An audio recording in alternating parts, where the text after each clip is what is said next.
Muitas pessoas já vieram até esse casarão no assentamento Bela Vista para falar das suas histórias de terror.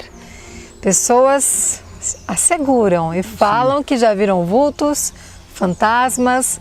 Algumas pessoas atribuem até a espíritos de escravos que aqui viveram. E eu trouxe ele, um estudioso, historiador, jornalista, Hamilton Mendes, que vai nos certificar dessa história ou desmistificar. Então. Me conta, Hamilton, estamos aqui nesse casarão que me dá até arrepios. Qual a história verdadeira? Dani, esse casarão, é Fazenda Bela Vista, antigamente aqui, né? Ele foi construído entre 1880 e 1890. Tem uma documentação na prefeitura que diz que por volta de 1884 ele já estaria pronto, né? Entre 1880 e 1990.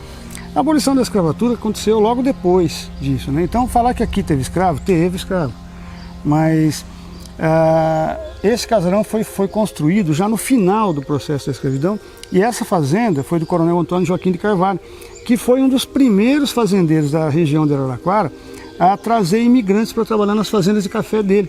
Então aqui já tinha muito italiano nessa época trabalhando junto com os funcionários da fazenda, com os negros, coisa e tal. Esse período de Araraquara, de 1870, 1865, até a abolição da escravatura, praticamente não havia mais esse processo de escravidão aqui na região de Araraquara, como acontecia lá naquela região sul do estado, né, que onde tinha muita cana. Aqui era muito café, muita fruta, né? Então o período de escravidão forte em Araraquara foi entre 1830 e 1855, 57. De 60 e pouco para frente já começou a chegar muito imigrante aqui. Então é muito lenda, né? Aqui na parte de baixo, onde dizem que tem um porão, né, onde ficavam os escravos, todas as casas dessa época tinham porões, né? E os porões eram usados inclusive para prender cavalo, coisa e tal, tem as coisinhas na parede. Então pode ter visto, sim, morreu muita gente nos 1000 e poucos anos que essas terras estão aqui, até mais do que isso, né? Já com plantação. Essa casa tem mais de 130 anos. Então, é uma casa de 1884, 1880, 1889, no começo de 1890 já não tinha mais a escravidão, e aqui nessa região já não tinha mais isso, né? Agora falam muito que o coronel que construiu essa casa, um coronel do café, dizem que ele era um homem muito rude, isso confere ou não? Então, assim, quase com certeza não teve escravo preso aqui embaixo, tá? Certo. Esse é o primeiro ponto.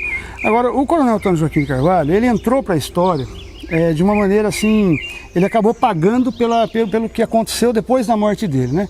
O coronel Antônio Joaquim de Carvalho era um intelectual, advogado formado na Faculdade de São Francisco em São Paulo, junto com o governador, com Prudente de Moraes, com o Campos Salles, governador, presidente da República, um cara muito bem relacionado, politicamente muito forte.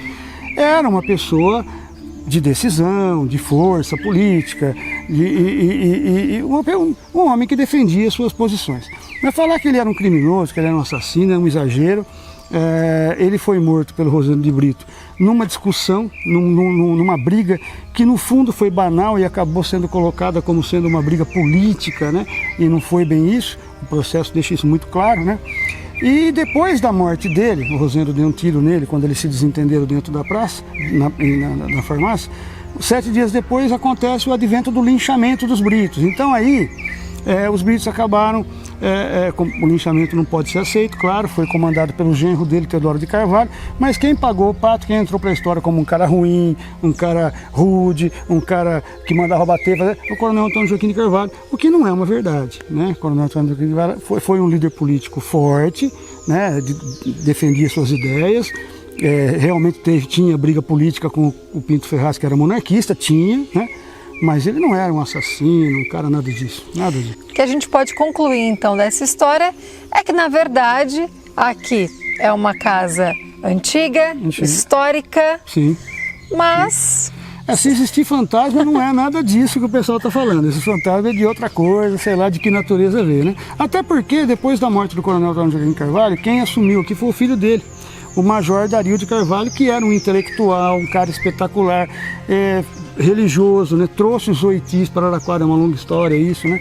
E ele acabou vendendo a fazenda nos anos 20 para o comendador Pedro Morgante, que comprou toda essa região e criou Tamoio, né? Que hoje chegou a ser a maior usina de açúcar do Brasil, né? Então, assim, é uma história muito bonita. Exato. E é legal que tenha lendas, tudo mais, né? Que não é lenda urbana, é lenda de campo, né? Poderiam muito bem restaurar toda essa casa. Sim. Seria um lugar belíssimo. Espetacular, bonito demais, né? Até a arquitetura linda. E, gente, fica tranquilo. Aqui embaixo dificilmente, não teve escravo, não.